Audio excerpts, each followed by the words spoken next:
This is Becoming Whole. And if you have followed along this adventure through every episode so far, then you have arrived to the final movement. In many ways, this is the culmination of everything we have been talking about so far. The movement of isolation to intimacy. I've traveled all this way for something,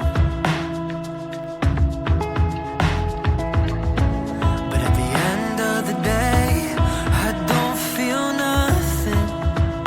I'm just shivering, and it's hard to see my friends. Empty skies fade to black again. I'm trying to find my way back home. Trying to find my way back home. Help me find my way back home.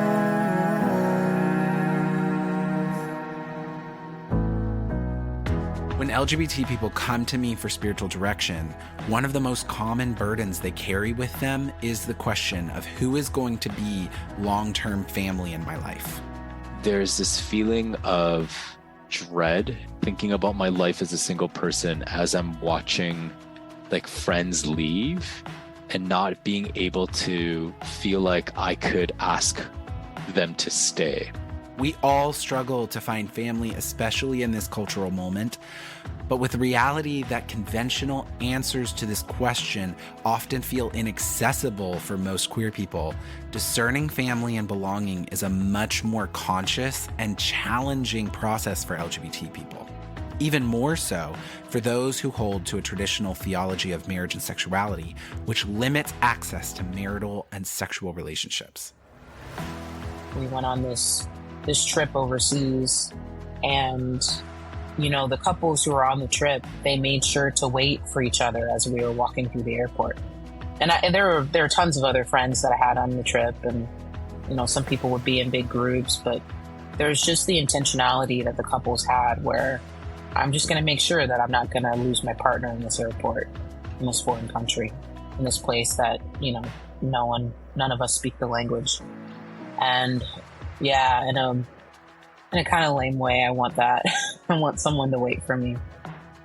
We long for a partner, someone to do life with, this real need for connection. What underlies it, though, is the reality that until we believe we are worthy of love, it will be hard to truly receive and internalize the love of others. This is ultimately what we are all after, the feeling of being at home. Trying to find my way back home. Trying to find my way back home. Would you help me find my way back home? Ooh.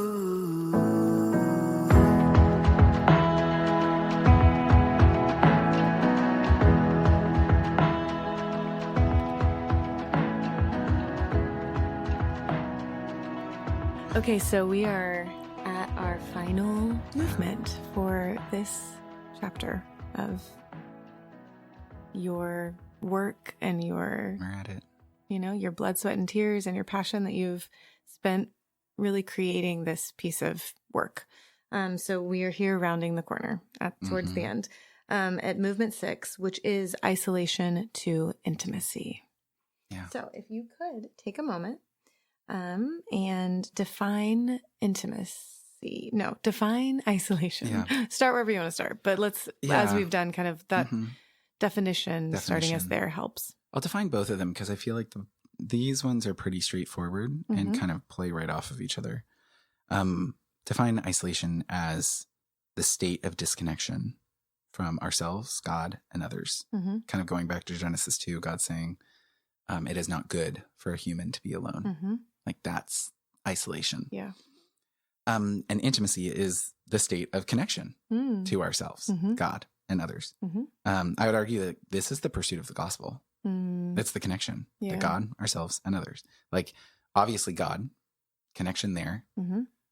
We've talked so much about the connection between knowing God and knowing self. So if I'm going to be connected to God, then I need to be connected to myself and know who I am. the image that God is rebirthing me into.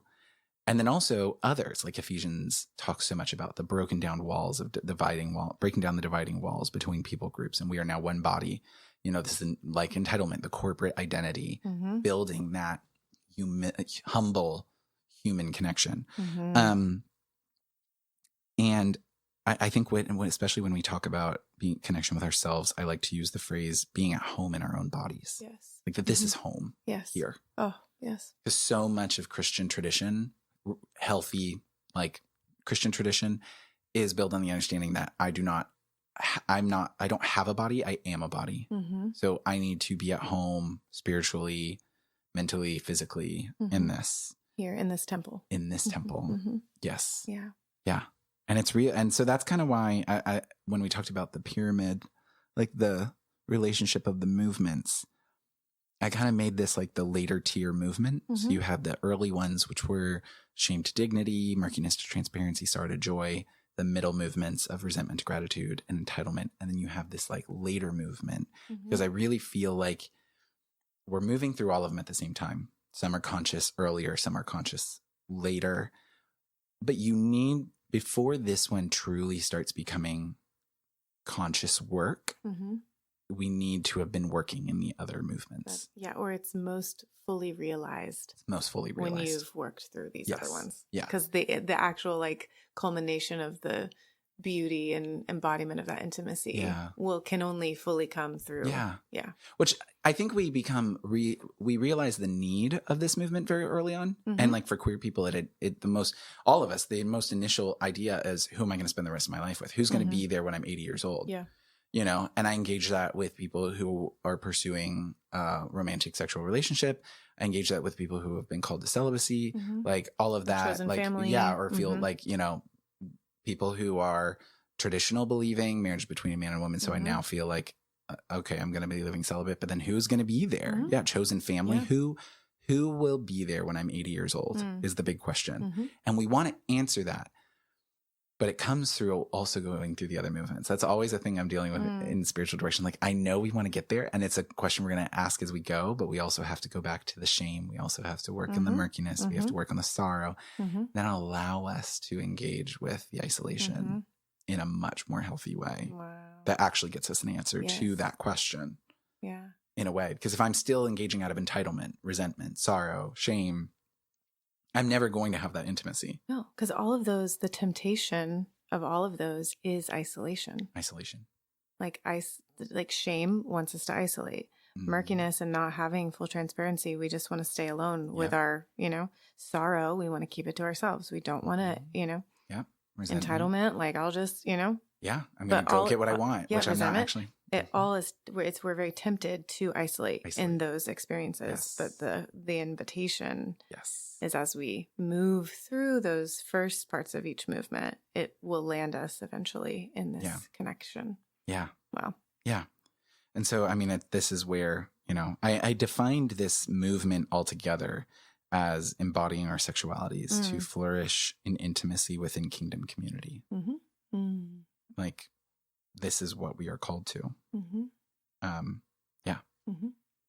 sexually, not just meaning the act of sex, but that connectivity. Yes. I don't know if you want to speak to that one. I'm glad you brought that up, because that's a lot of people, like, we might hear that and you're like, what? Genital sexuality? Genital? And we're like, no. We're not just speaking of genital sexuality. We're talking about the greater call to connectivity. Yes, connectivity. Deborah Hirsch, in her book, Redeeming Sex, defines sexuality within 3 parts. Gender sexuality, social sexuality, and genital sexuality. Because we so much think sexuality and automatically think genital sexuality, like the act of, like, the sexual relationships that involve orgasm or sexual arousal. But what she's saying is, it's about the connectivity. Sexuality is how we engage with others. So even my gender, it changes and affects how I engage, even our relationship, you and me. Totally. It changes that. And so the way I see my gender will impact my relationship with others, relationship with God. Because the way I understand my gender, the way I understand how God engages with gender, is going to change a lot of that That's right. dynamic. Mm-hmm. And then you have social sexuality, which are a majority of our relationships, and how those get incorporated into it. And then genital sexuality. And so like so much of this is we are participating in sexuality every day of our life. Right. Whether or not you're having sex, right. whether or not you're thinking sexual thoughts, right. whatever, you are engaging with sexuality. Yeah. So when you say, what does it look like to embody our sexuality? We're not just to clarify, we're not just talking about that, you know, one aspect of it. I think that a big part for it is the importance of physical presence, which I like to emphasize in this digital age, that we have so much caught into the lie of the place that digital presence has in our intimacy, which can in some ways, yes, it can, but like the reality of having physical community, physical presence with embodying our sexuality is so important. Yeah. So important. Like I can text with someone all day, and sure, that is a form of connectivity, but it is not real connectivity. No. Yeah. It is not like a Zoom call is not real connectivity. And I think we all know that after 2020. It may be less vulnerable for the body and the mind and the soul. Is. You know, that's maybe why we've chosen it more and more in our culture. But it is not complete. Yeah. And I think that like we obviously within isolation and in this situation, we can engage within two extremes. I think sexual repression is one. You know, seeing our desires and our connectivity to be rejected and ignored, just completely ignoring our like need for connectivity and our desires for connectivity. And then we can also go to sexual flippancy, which is like reducing all of our longings to physical desires. Because I think that is so big, like the amount of actual, because I think especially with sexual flippancy, but even sexual repression, the amount of language we actually communicate through sexual desires, like now actually genital, like orgasm, like, you know, sexual desires is so crazy. The amount of times of our, even like all of these movements, our shame, our sorrow, our resentment, our entitlement, that often when we look at what we are drawn, like what we were driven to in our sexual desires, so much of that lays below it. Yes. Right. Because, and related to our desires for connectivity. But yeah, seeing our bodies as spiritual, like I said, we do not have bodies, we are bodies. But one of the things I found really actually interesting in all of this was, because, you know, this is bigger than our sexual desires, but I engaged a lot with our sexual desires because obviously within the queer experience, and how many times. Even that's like sometimes the first recognition that I am queer is like, oh, I have a sexual desire that is different than what I thought I was supposed to have or something. Yeah. And then how that actually so much of our social needs get when we aren't getting them fulfilled, when we aren't engaging with them well, they find their outlet through sexuality. That's where they find their outlet, because it's something that we're going to be driven to in some way or another. Yeah. As we understand our sexual story, it can help us to understand the things that our bodies are trying to communicate, the needs that our bodies are trying to communicate for connection. That's right. Through our sexuality. And I found that working with the case studies that there were 5 stories, parts of our sexual story, memories that become very important, that if we can examine these stories, we can examine how we engage within our connectivity of God, others, and ourselves so much better now. And those are my first realization of my sexuality and gender. So when did I first realize to myself, wow, this is me. Yeah. This is something here. My first exposure to pornography. My first coming out, especially if it is to my parents. Like, how did that go? How did that go? What happened? Yeah. Was it a moment of connection? Was it a moment of disconnection? My first romantic or sexual experience, especially if it's a person of the same sex. How did that play out? Yeah. Ellen Downs talks about that often, many times, as gay men. All of our, so many of our sexual experiences and our desires for relationships are either replaying or trying to reconnect with our first lover. Mm-hmm. Yeah. Wow. They're either replaying it or trying to Mm-hmm. find it again, or something related to that we will Mm-hmm. often find ourselves in that cycle. Mm. Early victimization or bullying memories. So first is the last one, is the fifth one. So first realization of sexuality and gender, first exposure to pornography, first coming out, especially if to parents, first sexual romantic expression, especially if it's with a person of the same sex, and early victimization or bullying movements. Mm-hmm. And what I found important here is to ask the question about those is, are these memories of connection or disconnection? And where did I see God in these memories, if at all? Mm. Did I see God completely Mm-hmm. disjointed or Right. separate? Mm-hmm. Did I see God condemning me? Mm-hmm. Did I see God loving me? Mm-hmm. Where did I see that connection? Mhm. Because I think that also then plays into how do we see God's presence in the moments of connection within our lives? Because we can talk a lot about how we feel connected to other people, but I think a lot of this within the spirituality side of it is, even as I connect with other people, do I feel God connecting even in that moment of connection with Mhm. others? Or do I feel God is completely distant or judging in the Right. midst of that Yeah. moment of connection? Or even the force that is causing this. Because I feel like that's Yes. within the church. It's like our parents or people within the church treat queer people in a way because, and the reason they are doing this, they say, is because of their understanding of God. Yes. When Yes. like, wow, that can get really Mhm. murky, Yeah. And it's just like really traumatic. really traumatic, Mhm. you know?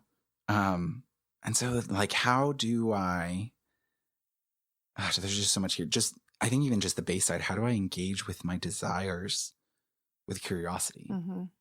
of what is there, Mm-hmm. what's going on? Mm. Because when I can engage with my desires with curiosity, I can then come into connection with other people and myself and God in such a new way. Mm-hmm. And I think then even just being able to find God in the moments of shame. Mm-hmm.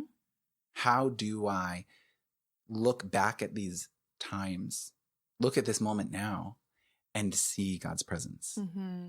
You know, Mm-hmm. see God mourning over me, Mm-hmm. Mm. see God rejoicing over me. Yes. Like, see that God, even in painful things and all of this stuff, allowing me to then go into connection with others. Mm-hmm. And it's very hard. And so then I think that another part with all this that I found with queer people is, as we pursue connection, as we pursue intimacy, one of the biggest, hardest things is pursuing intimacy will take sacrifice. Mm. So as there's the part of I'm engaging with myself, I'm engaging with I know I'm like jumping around a little bit here, but like there's a part of engaging with my desires, engaging with my past, engaging with God's presence in those moments. But then there's also this thing of, in the midst of that, how do I finally actually find that connection, Mm-hmm. find that intimacy, whether Mhm. in community, in Right. relationship, in finding a partner, Mhm. whatever that is.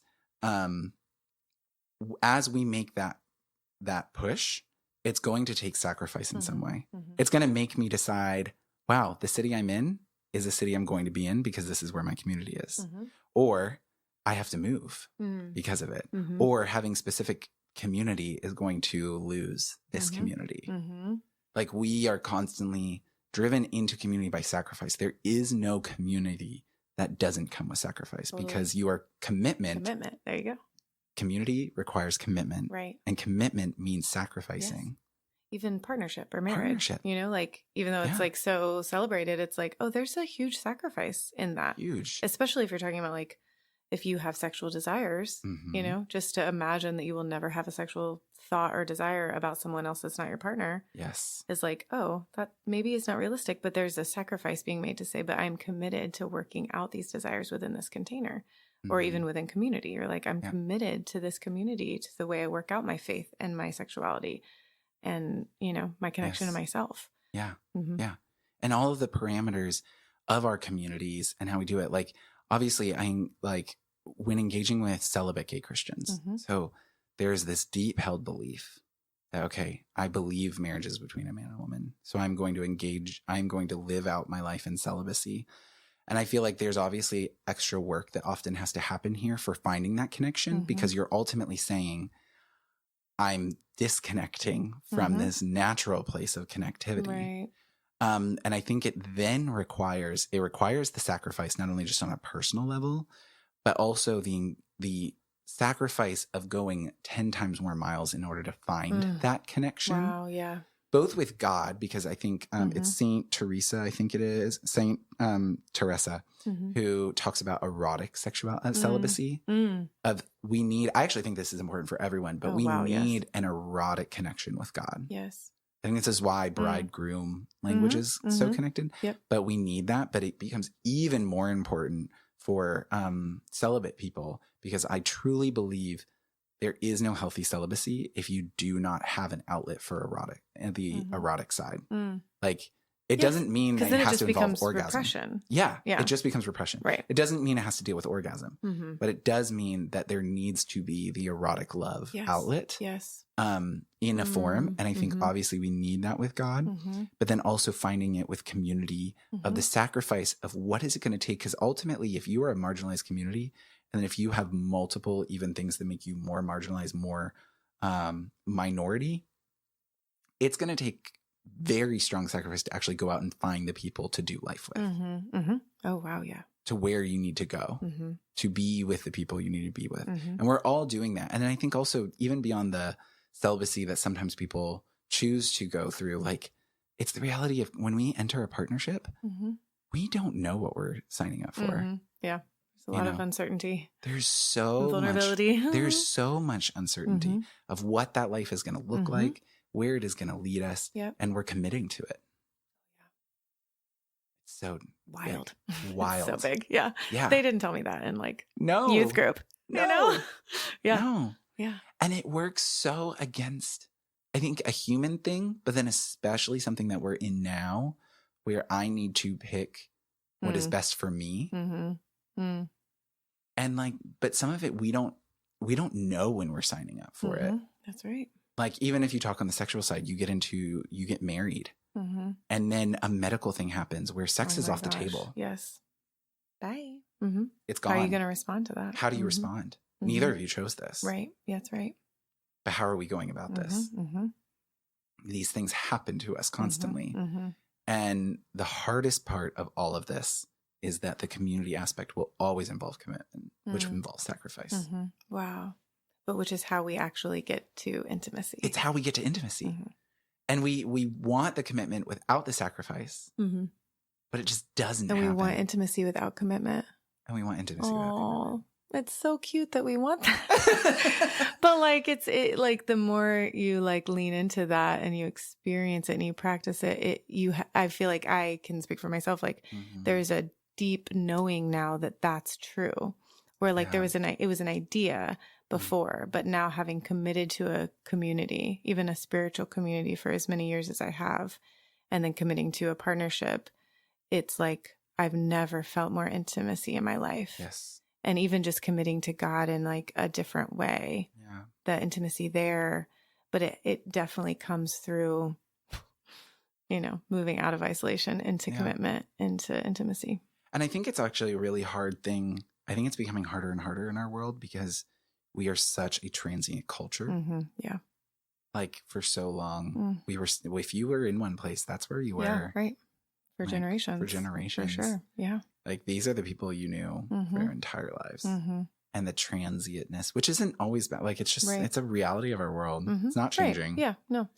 But how do we, like, I think that the years, when within these movements, within the work we're doing in ourselves, with the work we're doing as a community, all relationships are multiple ways.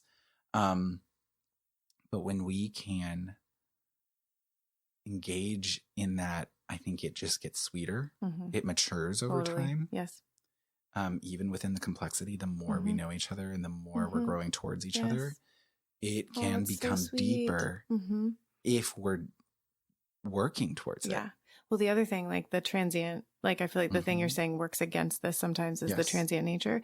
The other thing that I see works against intimacy and commitment is our inability to do this work. Our inability to look at ourselves and what am I bringing into this? Have hard conversations, be brave with each other, allow each other to evolve, make amends and offer forgiveness when we, it's like these practices of like just relational health are just not being modeled in our culture, and that, or maybe in our homes and our families. So then we're, left with this like desire for intimacy, but our default is isolation because we don't have the skills to like really live it out. And I think that's something that our community has really been intentional in. It's like, how do we become models of this in some way through humility and messing up and trying again. But then also just like really trying to teach relational health skills. Because they can be learned. They can be learned. But without it, and that's, I feel like even within a partnership and a marriage, my husband and I talk all the time, like, wow, this is hard. And we are practicing things we just learned. Like we didn't know these things all the time. And so like, but it is the pathway towards this deep intimacy we feel with each other. But like without these skills, we wouldn't be here. And that feels scary that there are like 1,000 bajillion people out there without intimacy with God, without intimacy with others, and without intimacy with themselves because they haven't been shown the way. No. Which is why the work you're doing is so important. Why we're doing. We're doing, yes. All But of this, yes. But this is like just like literal language and frameworks. It's like, Yeah. And I think being able to see, I think another shift, obviously the natural initial shift of this in queers, I think with everyone, but like, especially in queerness, because it's so focused on our genital sexuality aspect, we so much focus in on the sexual relationship that we need and getting it all from there. Yes. And when we realize your partner, regardless if it is a sexual relationship or not, your partner cannot give you all of this. Cannot and will not. And to demand it will be the death of that. The death of it. And the intimacy cannot be there. Like my partner, he can't give me everything I need. No. I can't give him everything he needs. And so much of that and the realization of that makes it beautiful. And when we can realize that, I really, truly will always believe this, that sexual intimacy is not the pinnacle of intimacy. No. Not at all. Should never have. It's like almost like the word intimacy is directly related to that. In our minds, almost like default. Constantly. But it's like, oh man, I wish we could add equally all the other types of intimacy that we are able to experience. Yeah. Sexual intimacy will never be that. Romantic intimacy will never be that. All of these aspects. But the ability to have this community of people that are connected in this web of vulnerability, of just transparency, of joy, of gratitude, of humility, and then intimacy within that is the joyous place where even in the midst of the journey, we are finding connection. Me and my partner came together in such a moment where we were so fragmented. We found ourselves, we found each other in moments where we were like, we are so broken in this moment. And coming together knew that we had to do work individually, but also together if it was ever going to work. And we're still so much in that. But similar as you, it's like realizing the things we're learning, we're just implementing. And the freakiness of that. But then so much of it comes from the fact of the growing reality of what we have around us. That this is not just about us having this relationship. This is about all of us having this. Beautiful. Gosh, so good. And the reality of all of that. Because you're not living in isolation. Not living in isolation. Wow. That's really powerful. And being able to see the uniqueness and the beauty with all of the faults, the uniqueness and the beauty of what we have here that I wish could just like throw to so many. As like a taste of it. And I think that just even as we like go into all this, like it's beautiful. But so tell me about the spiritual practices that are involved in this movement. So the first one of the practices is worship. We are invited as a corporate body into the intimate presence of God.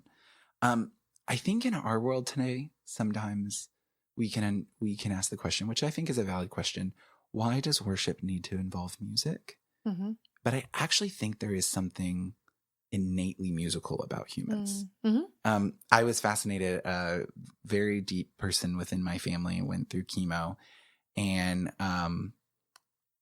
got to engage with music therapy for chemo patients and what they have found this does for the treatment of patients, and getting to talk to a music therapist who was at the hospital and like came through and talked about this opportunity and what they found out, how it helps for chemo. And I was like, wow, we're such like musical creatures, you know, Deeply.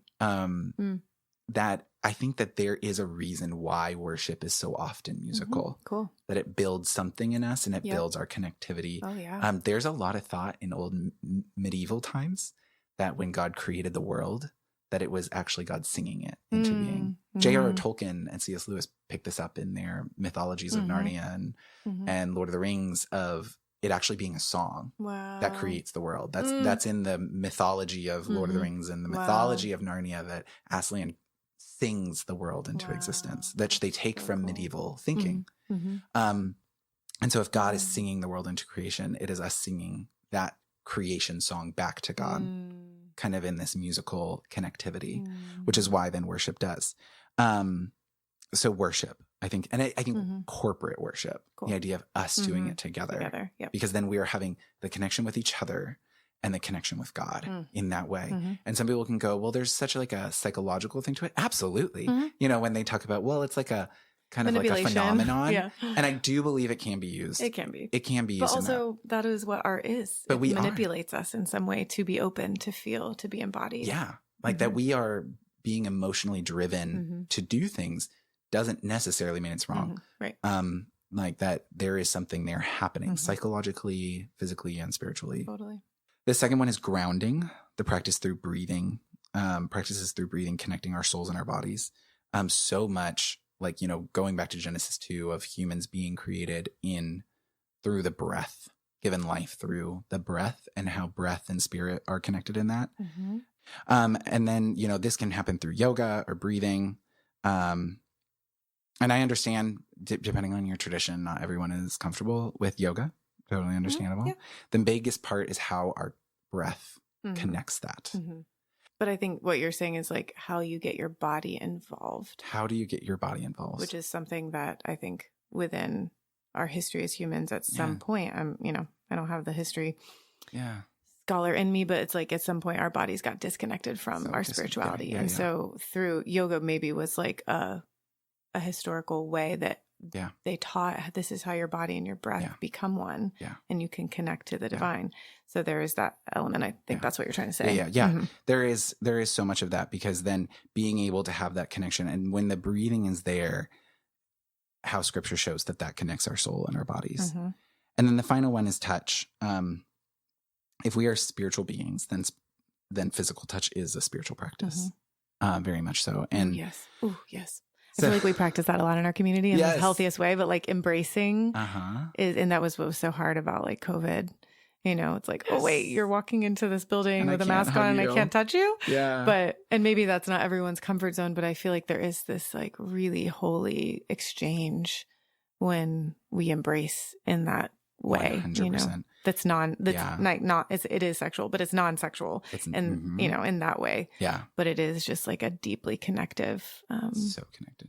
Practice. That's so cool. And I think that with it, it's like, especially obviously there's the consent side, but then when we can engage with touch from a form of generosity, kind of going back to the entitlement to humility thing, when I can engage in touch from generosity rather than deprivation, what I'm going to get out of it, but actually what I'm going to give to you, will actually be more fulfilling for me.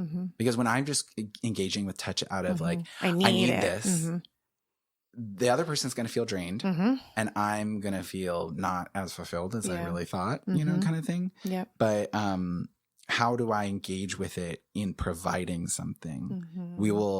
I think that we will actually find it much more fulfilling and much more connecting for all of us. Yes, beautiful. And then this is what we're like leading to. Wow. So much.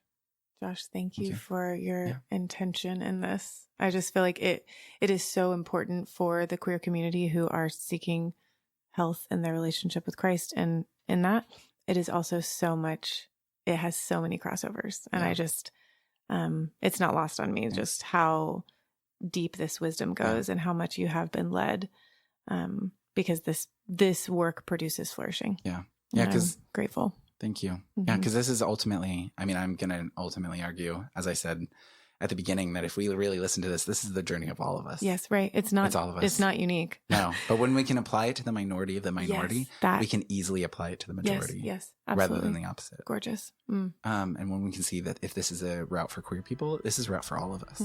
We right. all go through this. And that's why I loved doing it with you. Yeah. Thank you so much for inviting me into this.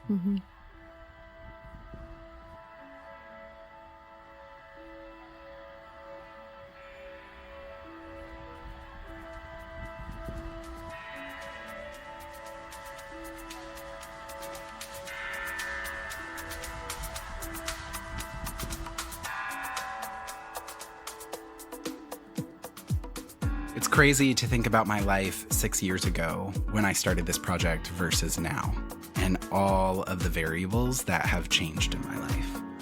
Everything from where I live, to the relationships in my life, to my job, to so many things that have changed. But more than the external variables or these kinds of aspects, it's to see the shift in how I respond to life, how I respond to the different areas of shame and pain and sorrow and resentment and entitlement and isolation in my own life, murkiness as well. And I don't engage with it perfectly, but I've grown on a personal level. We've talked a lot in this podcast about research and case studies, but going back to experience, speaking on a personal side, this has been transformative for me and for others. I really like myself now more than I've ever liked myself before.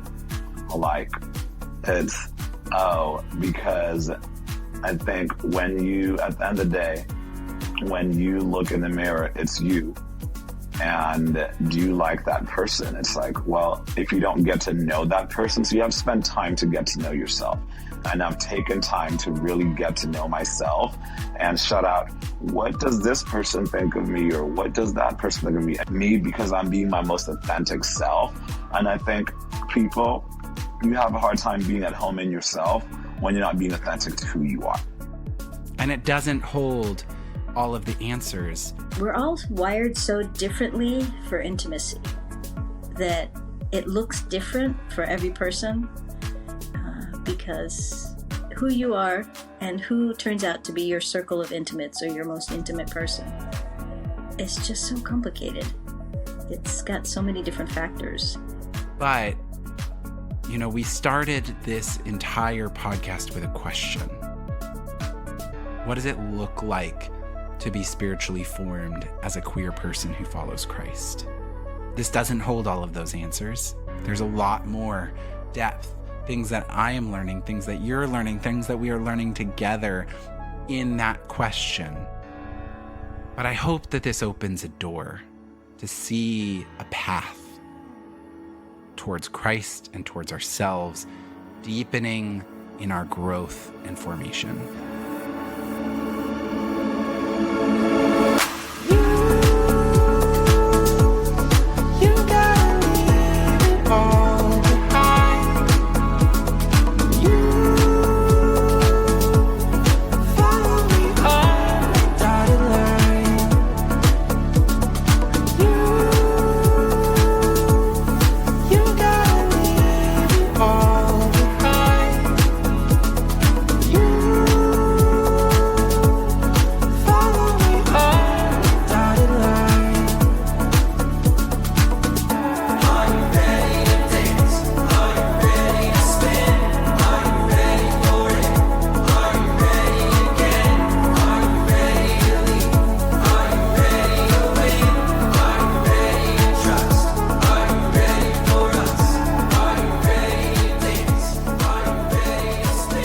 It, everyone.